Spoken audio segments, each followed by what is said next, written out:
Harus sat mengingat negara dalam kondisi hamil tua ya kan. Nah, genting ini. Genting ini.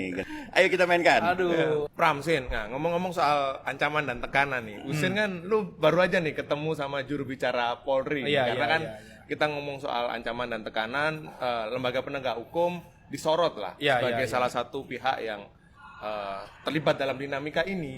Nah, apa nih bocorin nih ke pemirsa Bocor Alus nih? Ya, jadi tadi gue sama Cica ya ketemu sama Cica lagi. Emang dia sat diem blar gitu kan. Nah, ketemu Brigjen Ramadan ya, dia cerita bahwa menjelaskanlah sejumlah aturan bagaimana polisi itu bersikap netral. Lalu kedua, Polri mengeluarkan aturan lagi yang berisi belasan turunan gitu ya, menjamin kenetralitasan Polri begitu. Intinya bahwa sampai anak dan keluarganya itu pun diminta jangan untuk ikut-ikutan lah ke ke pileg maupun pilpres gitu. Nah, kami juga itu nanyain dengan sejumlah temuan kan.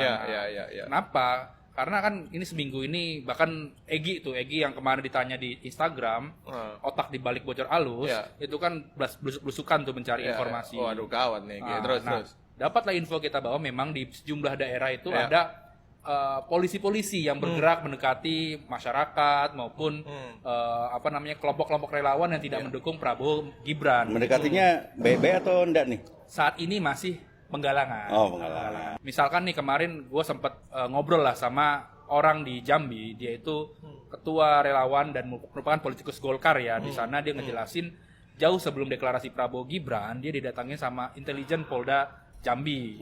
Nah, ditanya nih kenapa lu malah dukung Anies? Padahal Golkar ini kan sudah mendukung Prabowo dan lain-lain, dijelaskan begitu. Nah, ya intinya masih penggalangan. Lalu dia juga memasang baliho-baliho itu agak sulit. Karena misalkan mau masang di daerah A, udah deal nih harganya. Tiba-tiba besoknya adalah Prabowo Gibran itunya. Yang masang di situ. Yang masang di situnya. Jadi dia dibilang nggak jadi di sini, nggak bisa.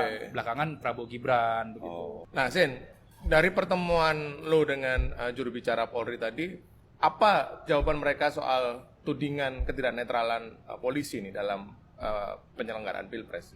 Dia membantah ya soal ada polisi yang ikut cawe-cawe dalam konsultasi pileg maupun Pilpres. Dia bilang bahwa kalau misalkan ada masyarakat menemui fakta atau bukti silakan lapor ke kami. Dia juga pernah mengecek kan ada informasi soal polisi yang memasang baliho. Dia bilang itu hanya informasi, setelah kami cek di berbagai tempat gak ada itu pemasangan baliho gitu. Jadi intinya membantah lah kalau misalkan polisi itu tidak netral, Pra.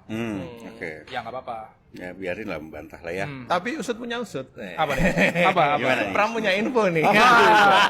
Sebutin dong, Pram. Jenderal yang lu tahu, Pram. Usut punya Usut gitu ya. Jenderal. Jadi gimana, Pram? Jenderal itu ada bintang 1, bintang 2 sampai bintang 4. Udah sampai situ aja cluenya. Nanti detailnya bisa dibaca di majalah Tempo. Jadi apa temuan kita, Pram?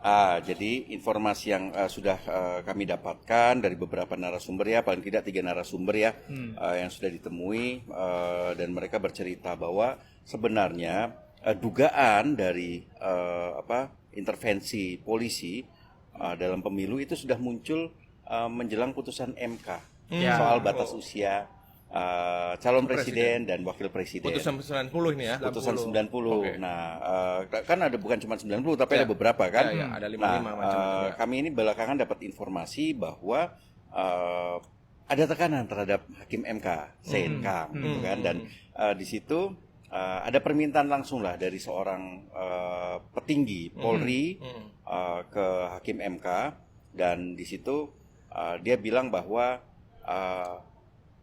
putusan ini harus dimenangkan, dan ini merupakan perintah dari lurah, dan satu lagi adalah wajib. Ada wajib itu ya? Ada wajibnya. Wajib memenangkan itu ya? Atau wajib mengabulkan? Wajib mengabulkan tentu saja. Gitu. Dan informasi ini juga sudah dibenarkan oleh 2 narasumber lain yang juga mengetahui persoalan ini. Salah satu didapat oleh Husein, ya kan, Sen? Benar kan? Betul. Gue dapat informasi itu. Tapi sudah dijelaskan, Pram. Oke, nggak apa-apa. Dilepasin ke gua aja.